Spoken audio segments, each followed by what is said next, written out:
Hi, I'm Esther Livingston. I'm the internship director at Berea. And we often get questions from students, can I do an internship in an international setting? And the answer is maybe. So let's look at that. In this particular year, as you know, with the pandemic, everything is subject to change. Can I just say that? And I think you know it, and you're probably sick of it, but it is true. I mean, different countries have different limitations as to who they let into their country. The college has its own policies that can change based on the status, of the pandemic. So these things are subject to change. So it's really important that if you're interested in doing an international experience, really of any kind, but in this case, an international internship, that you be in touch with the Center for International Education at Berea. I will refer to that as the CIE throughout the rest of this presentation, which is really pretty short because there's basically one option, for doing an international internship. So let's look at these. Your option would be to participate in a study abroad program that offers an internship course. And now these are offered by third-party providers, and you will probably be taking a class and doing an internship, that sort of thing. They combine these things. And the CIE is very familiar with these different programs, and they can recommend which ones might be best based on what you want. They also know which ones have really good reputations, which ones have late cancellation dates. Like there are some that will allow you to cancel up to 2 or 3 weeks before you travel. And that's important with COVID. So they know which ones, have those, and they can really help you and inform your decisions and everything that you're going throughout the whole process. Then the way this works is you actually get the academic credit from the other institution through the provider, and then that is transferred back to Berea. Now, these programs are costly. They do cost a lot, but they usually arrange or even provide your housing, and they will place you at an internship site based on your preferences that you've indicated. And they have staff in the country that can provide assistance if you need it. And this is really important. For these study abroad programs, there is partial funding available through the CIE. It is not very much in the summer. I think it's, in the range of maybe $1,800 or something. And that is really based on how many people are doing summer experiences. So if they have to divide it between everyone. So if there's a lot of people doing summer international experiences, it would be less than if there was just a few. So they can let you know what it is likely to be. And so you can make your plans. So there is a little bit of funding, but it is just a little bit for these study abroad programs that have internships. And then if you want to do this type of internship, you have to apply to study abroad through the CIE at this website.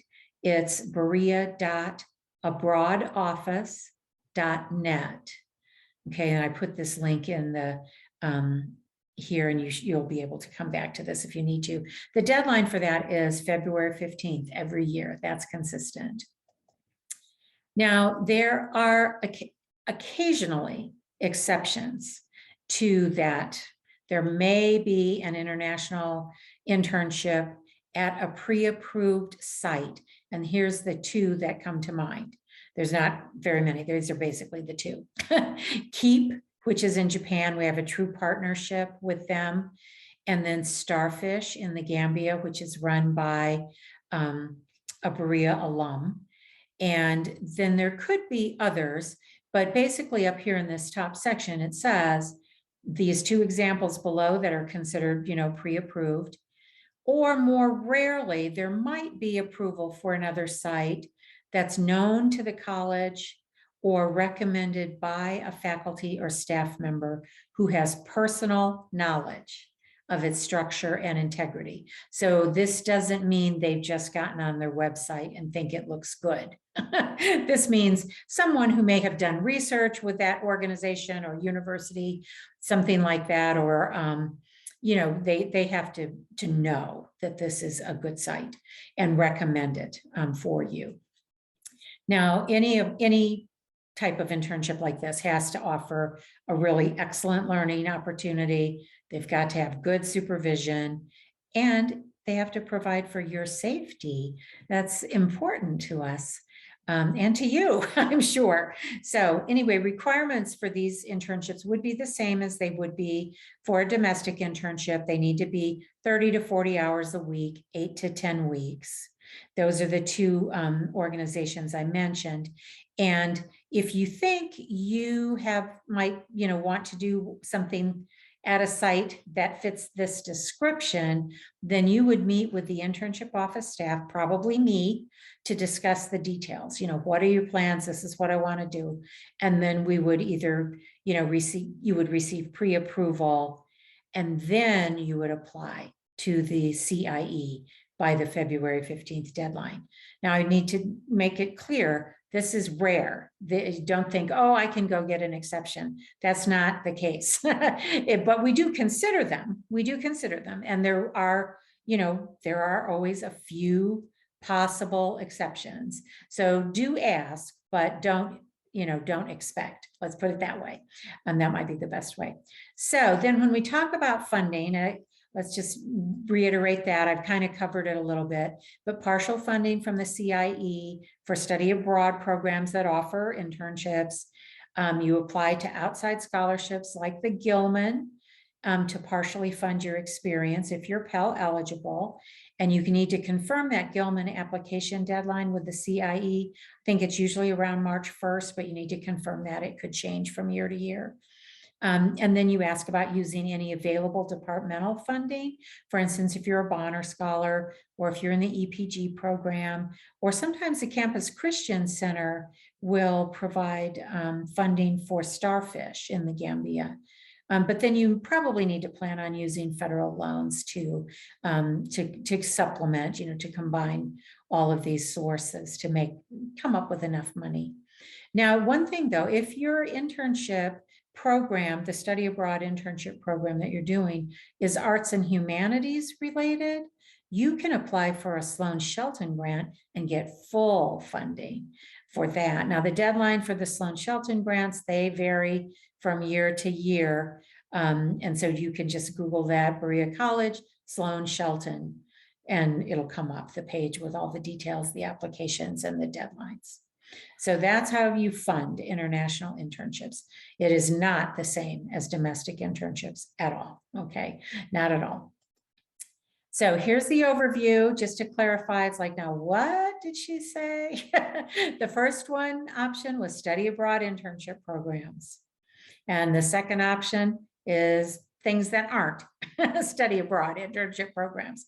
So option one, to study abroad through a program that offers academic credit for a class that's labeled as an internship. You complete the CIE application by February 15th. There's the website. You use the CIE budget form in your application to estimate your expenses and indicate funding sources. Then you attend all the CIE information sessions. That's a requirement. And you receive a grant through the CIE. It's a small one, and you will need external funds or loans. And then the credit will transfer back to Berea College from the other institution, okay?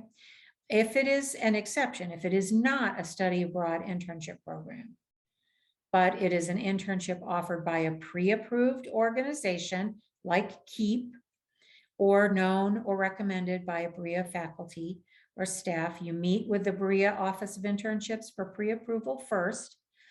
Then if we say, yes, this would be approved, then you apply to the CIE for approval to study abroad. They still consider it study abroad, even though it's not a study abroad program. You are traveling abroad and you are registered for credit through the college. So after you receive the offer, from this organization. You've applied to KEEP and they've said, yes, we will make an offer to you. Then you submit your internship proposal to the Berea College of Office of Internships to receive the academic credit. There's a whole step. There's a lot of information on our website. When we meet with we could cover that. There's a video for that as well. But there's minimal or no BC funding options for this type of internship. So you will need external scholarships or loans, unless, like I said, unless it's something like the Starfish pre-approved site, and the Campus Christian Center might fund an application for that, or you might be able to apply Bonner funds, that kind of thing. And then in this case, your credit comes from Berea. Okay, that is basically the end of it. So let us know if you have questions about that, and we wish you luck.